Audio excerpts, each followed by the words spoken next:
Salut à tous, alors je suis ravie de vous retrouver une fois encore pour un update lecture. Nous allons commencer tout de suite avec un deuxième tome puisqu'il s'agit de The Generations, le tome de A Light par Scott Westerfeld, je crois, et paru aux éditions Lumen. C'est pour moi une replongée dans cette saga après un long moment, puisqu'à l'époque où j'avais lu le tome 1, le tome 2 n'était pas encore sorti et le tome 1 prenait un peu une tournure, j'avoue, qui me faisait peur. J'avais un petit peu peur qu'on parte dans quelque chose qui n'allait pas me plaire, donc j'ai lu ce tome 2 sans trop d'attente et peut-être aussi un petit peu angoissée, mais mon Dieu que c'était bien, c'était génial, c'était extraordinaire.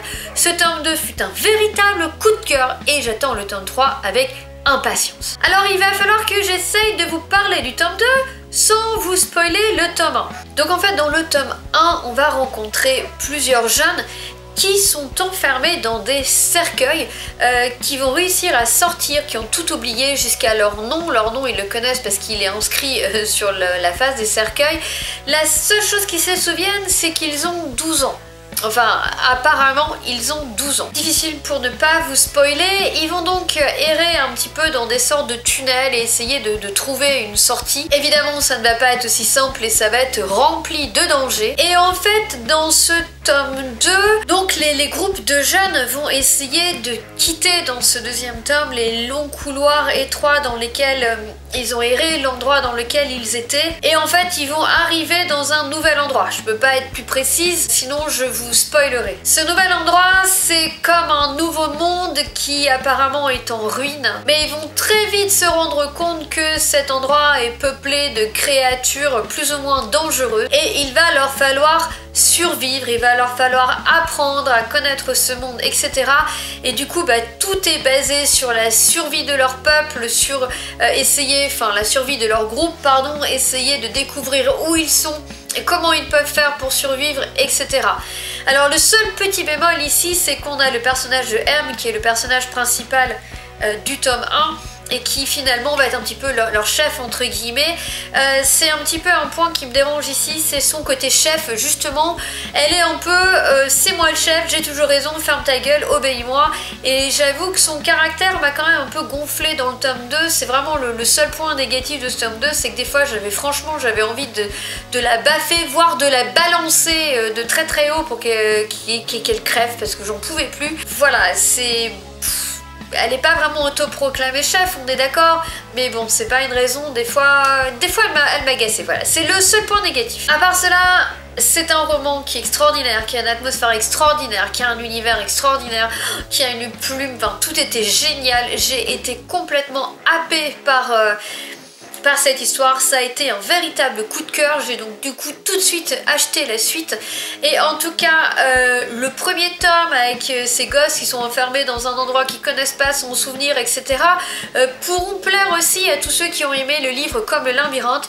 Et le tome 2 où ils vont être dans un nouvel endroit, un nouveau monde en ruine où ils vont devoir apprendre à cohésion de groupe, à survivre, etc. Ne sera pas sans rappeler la série Les 100. La série de livres, bien que je trouve que cette série soit beaucoup plus originale et bien mieux écrite que la série des 100, en tout cas de mon point de vue, personnellement je la trouve au-dessus et je la préfère largement. Ce tome 2 fut donc un véritable coup de cœur. J'avais donc lu Éon et le 12e dragon par Alison Goodman et paru aux éditions Gallimard Jeunesse. C'est une relecture pour moi d'un tome 1 que j'avais lu il y a très longtemps, dans lequel on va rencontrer une jeune femme du nom de Éona qui va se faire passer pour un garçon du nom de Éon.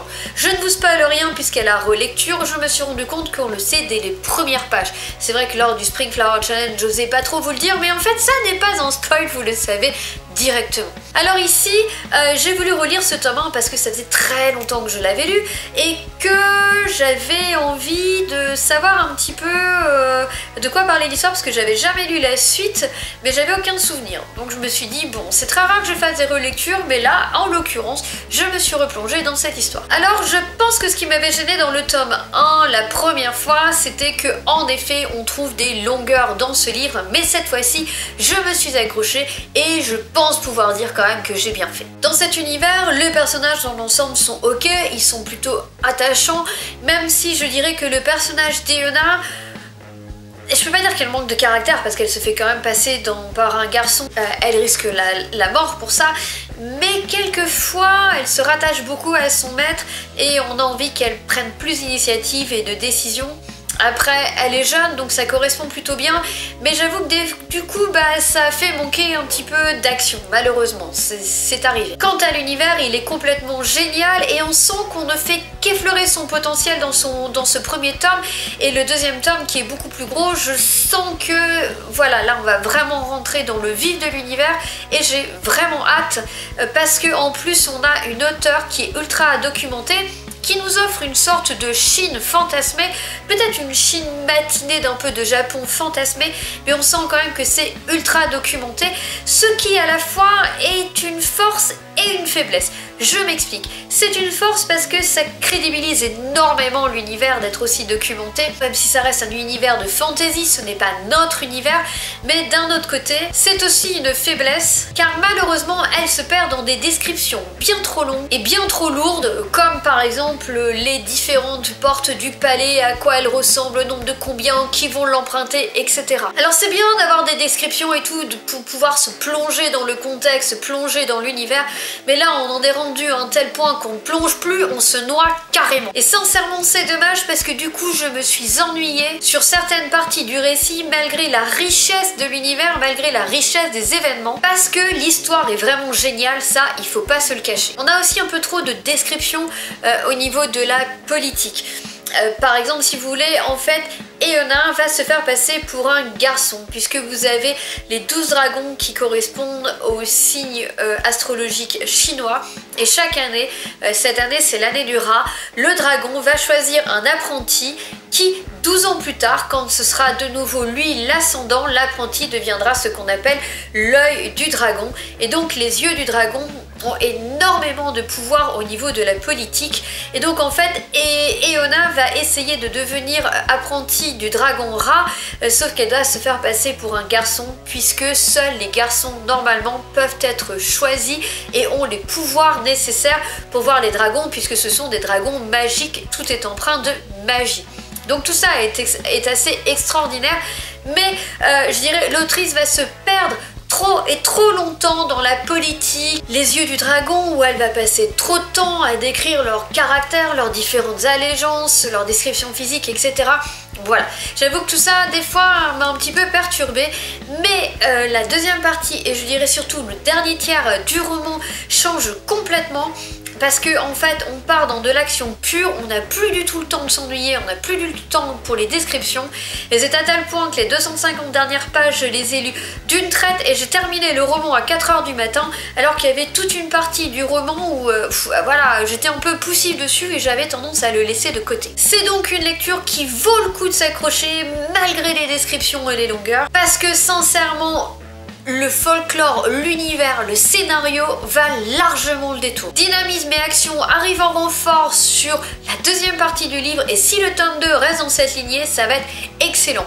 Restez donc branchés, je vous donnerai mon avis sur le tome 2 et ainsi vous pourrez savoir si ça vaut le coup de vous pencher sur Éon et le 12e dragon. J'ai ensuite lu Enterrée vivante par Arnaud Strobel.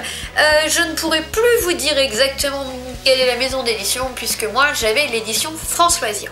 Dans ce très court thriller, nous allons suivre Eva qui va se réveiller dans le noir total et complètement enfermée dans un cercueil. Ouais, comme dans Live, je sais. Elle va bien essayer de s'échapper, etc. Mais sincèrement, elle vit un cauchemar sans fin qui finalement aura une fin le lendemain matin lorsqu'elle va se réveiller, puisque en effet, il semblerait bien qu'Eva ait réellement fait qu'un cauchemar. Sauf que au même moment, à Cologne, la police va retrouver une femme morte, enterrée vivante, dans un cercueil, femme qui n'est autre que la demi-sœur de Eva.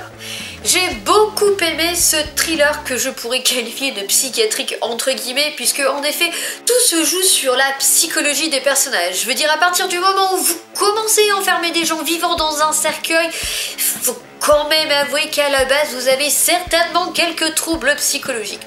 J'ai beaucoup aimé la façon dont l'autrice a traité son livre. Elle a adoré nous lancer sur des fausses pistes et même si j'ai découvert de grosses ficelles, j'avoue que elle a quand même réussi encore à me surprendre parce qu'elle a été plus loin que ce à quoi je pensais. Alors certes ici, elle explore des maladies psychiatriques qui peuvent rendre des gens psychopathes. Ce n'est pas le genre de truc que l'on voit tous les jours et je dirais que c'est assez poussé à l'extrême, certes. Mais d'un autre côté, si elle ne pousse pas le problème à l'extrême, le roman n'aurait pas été aussi original et ça aurait déjà eu des airs de déjà vu. Bref, c'est pour ça qu'au début, sur la fin, je suis restée un petit peu dubitative en me disant elle va quand même un peu loin. Mais c'est vrai qu'en y réfléchissant, je me suis dit non, elle va pas trop loin parce que si elle n'allait pas aussi loin, dans la rareté du problème, même s'il existe, c'est quand même rare, si elle n'allait pas aussi loin, je dirais qu'on n'aurait pas eu une telle originalité dans le roman et c'est ce que j'ai adoré. C'est vraiment un thriller psychologique que j'ai trouvé très original. Moi personnellement, je me suis laissée prendre au jeu, j'ai beaucoup aimé les personnages, j'ai beaucoup aimé ces familles à secret, ces personnalités qui sont extrêmement poussées, travaillées. C'est un livre que j'ai lu dans toutes les manières extrêmement vite parce que c'était très bien écrit, très original, mais on avait des chapitres courts, on avait des points de vue multiples et un dynamisme constant. Donc c'est vrai que ça a rajouté à l'histoire qui était prenante. Sincèrement, j'ai totalement dévoré ce roman. C'était une découverte pour moi de cet auteur et je dois avouer que ça a été une très bonne découverte et que je me pencherai sans aucun doute sur d'autres de ses romans. De toutes les manières, je sais qu'il y en a un autre, j'ai simplement oublié son nom, mais il y a un autre livre de cet auteur qui est dans ma wishlist. Enfin, pour terminer, je voudrais vous proposer mon avis sur un court roman graphique, un conte d'antan. C'est une réédition des aventures de Renard et de son compère Isengrin, si vous vous souvenez bien. Donc c'est le roman de Renard finalement qui n'a pas réellement d'auteur, puisque c'est un vieux conte du Moyen-Âge qui était colporté de bouche à oreille et les aventures de Renard se sont étoffées au fil du temps. Et donc eh bien ici, les éditions, je ne sais plus, Alzaban ont décidé de reprendre ça, de les illustrer pour en faire un roman. Ce fut très rigolo de redécouvrir le roman de Renard que je lisais et que mes parents avant me lisaient quand j'étais petite, de redécouvrir ces histoires qui sont très moyenâgeuses, qui du coup parfois sont un petit peu maladroites, qui n'ont pas forcément la morale que l'on trouverait dans les contes d'aujourd'hui, mais je l'ai lu avec beaucoup de nostalgie et aussi très vite parce que ça se lit vite. Je l'ai pris en main pour vous montrer parce que l'objet livre vaut le détour et je l'ai acheté il y a longtemps, donc le bouquin il est très vieux. Donc eh bien il est comme ça et vous avez un superbe jaspage doré, donc c'est un livre qui est magnifique et qui est aussi complètement illustré. Et donc en fait, eh bien voilà, vous avez Renard qui arrête pas d'embêter le loup Isengrin et de lui faire de méchants tours. Alors pas qu'à lui, à beaucoup de gens, mais il aime particulièrement faire de vilains tours à Isengrin. Mais heureusement, vous avez l'un des contes où c'est un peu Isengrin qui va se venger et c'est très bien. Bon voilà, c'est sûr que c'est pas le roman du siècle, mais moi je l'ai lu avec beaucoup de plaisir et de nostalgie et je suis très contente de l'avoir dans ma bibliothèque. Donc voilà les amis, j'en ai terminé pour cette nouvelle vidéo. À toutes et à tous, je vous souhaite une excellente journée et je vous dis à bientôt. Ciao, bye.